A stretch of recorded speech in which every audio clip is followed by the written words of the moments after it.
बिस्मिल्लाहिर्रहमानिर्रहीम। आज का हमारा टॉपिक है चैप्टर 9 से किंगडम प्लांटी। किंगडम प्लांटी में हम 5 किंगडम सिस्टम में हमने किंगडम प्लांटी के अंदर ऑर्गेनिज्म रखे थे जो ऑटोट्रॉफ थे, अपनी फूड खुद प्रिपेयर करते थे।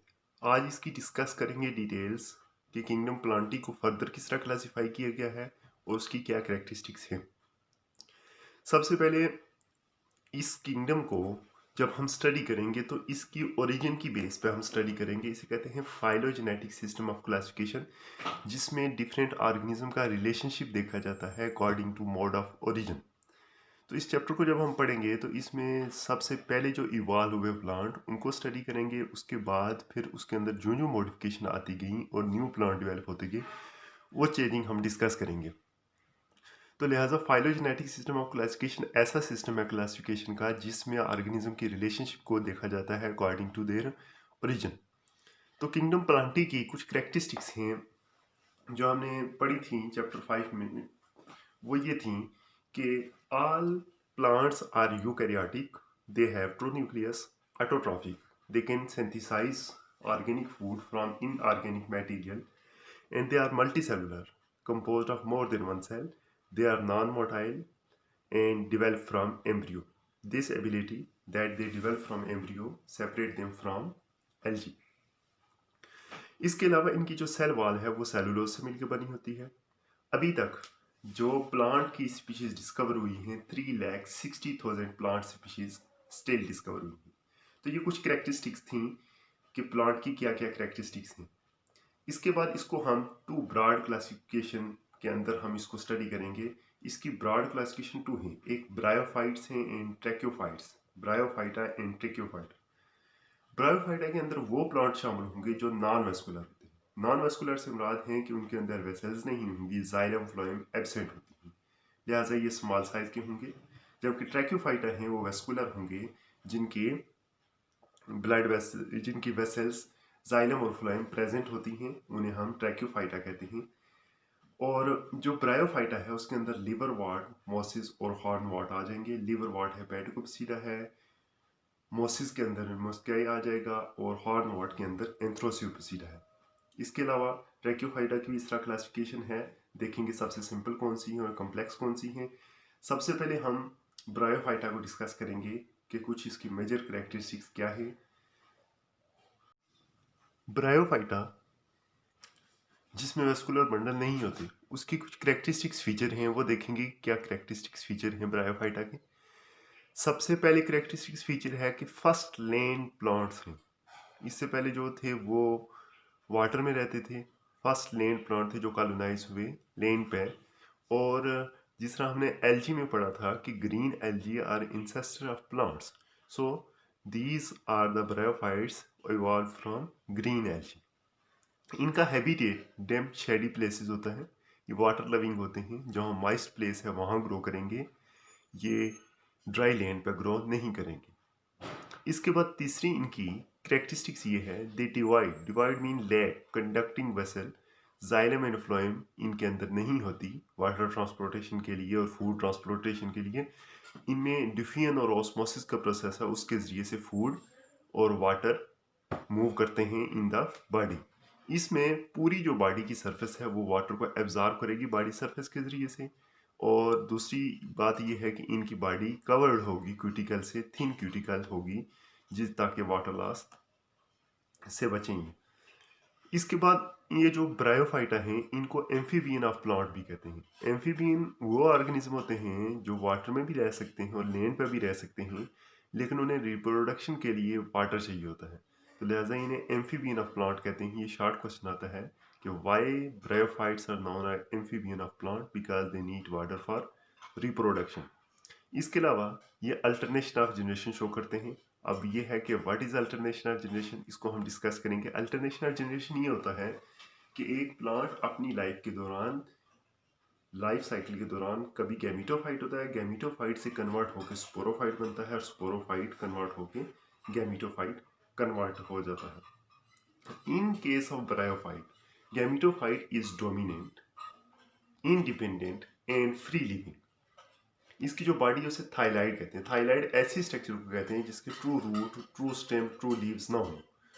तो इसमें जो रूट लाइक स्ट्रक्चर है उन्हें राइजाइड कहेंगे और ये गैमेटोफाइट हैप्लाइड होंगे, जबकि इसके जो स्पोरोफाइट हैं लेस कॉन्स्पिक्यूस होंगे। जिस तरह ट्रैक्योफाइट है, ट्रैक्योफाइट में डोमिनेंट होता है स्पोरोफाइट, जबकि इसमें डोमिनेंट नहीं होगा, लेस कॉन्स्पिक्यूस होगा, ज़्यादा क्लियर नहीं होगा। और ये डिपेंड करेगा गैमेटोफाइट पे फॉर न्यूट्रिटिव पर्पस, क्योंकि ये फोटोसिंथेसिस कम करते हैं या कुछ ऐसे भी हैं जो नहीं करते, लिहाजा ये गैमेटोफाइट पे डिपेंड करेंगे। इसके 3 पार्ट्स होंगे, फुट, सीटाइन, कैप्सूल, और जबकि स्पोरोफाइट है ये डिप्लाइड होगा। इसके अल्टरनेशन जनरेशन में ये इसका लाइफ साइकिल है ब्रायोफाइटा का। इसमें सबसे पहले स्पोरोफाइट, डिप्लाइड स्पोरोफाइट हैं जो ये स्पोर प्रोड्यूस करेंगे। ये हैप्लाइड स्पोर प्रोड्यूस करेंगे मियासिस के प्रोसेस से। जब हैप्लाइड स्पोर प्रोड्यूस होंगे ये जर्मिनेट होंगे, जर्मिनेट होकर गैमेटोफाइट बनाएंगे। गैमेटोफाइट 2 तरह के होंगे, मेल गैमेटोफाइट और फीमेल गैमेटोफाइट।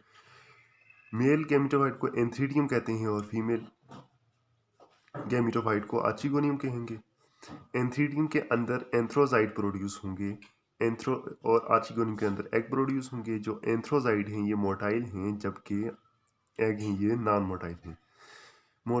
मोटाइल एंथ्रोजाइड ये स्विम करेंगे वाटर में और जाएंगे आर्चिगोनियम के पास, और वहाँ में एग को फर्टिलाइज करके एक डिप्लाइड जाइगोट बनाएंगे। उस डिप्लाइड जाइगोट से फिर आगे डिप्लाइड स्पोरोफाइट बनेगा।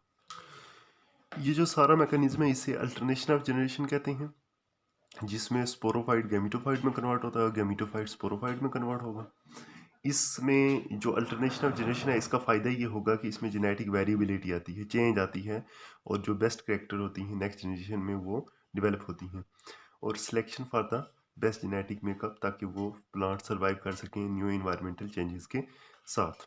तो ये एक इसकी एबिलिटी है अल्टरनेशन ऑफ जनरेशन। अगर हम इसको समराइज करें तो ब्रायोफाइट्स वो होते हैं जिनके अंदर वेस्कुलर सिस्टम एब्सेंट होगा, गैमेटोफाइट डोमिनेट होगा और स्पोरोफाइट अटैच होगा गैमेटोफाइट के साथ। और ये होमोस्पोरस भी होते हैं, बाद में हेटेरोस्पोरस बने, डिफरेंट टाइप के स्पोर एंथ्रोजाइड ने एग प्रोड्यूस करना स्टार्ट कर दिया। अब हम देखेंगे कि ये जो ब्रायोफाइट हैं इन्होंने अपने अंदर क्या एडाप्टेशन लाई हैं कि ये लैंड में सरवाइव कर सकें, क्या चेंजिंग लाई हैं कि लैंड के इन्वायरमेंट के लिहाज से ये सरवाइव कर सकें। सबसे पहली जो इसकी एडाप्टेशन है वो ये है कि इन्होंने कम्पैक्ट मल्टीसेलुलर बॉडी बनाई, ऐसी बॉडी बनाई जो कि लैंड में सरवाइव कर सके। उसकी क्या करेक्टरिस्टिक्स थी कम्पैक्ट बॉडी की कि वाटर कंजर्वेशन होती थी उसमें, यानी कि वाटर लॉस नहीं था, क्योंकि लैंड हैबिटेट में वाटर की डेफिशिएंसी का सामना करना पड़ सकता था, लिहाजा वाटर कंजर्वेशन के लिए कम्पैक्ट मल्टीसेलुलर बॉडी बनाई, जिसका रिड्यूस सेल सरफेस एरिया जितना रिड्यूस होगा इतना एवेपोरेशन, लॉस ऑफ वाटर कम से कम होगी। तो वाटर एवेपोरेशन को कम करने के लिए सरफेस एरिया को कम किया। और प्रेजेंस ऑफ क्यूटिकल एक वैक्सी लेयर होती है प्लांट की सरफेस के ऊपर जो वाटर लॉस से बचाती।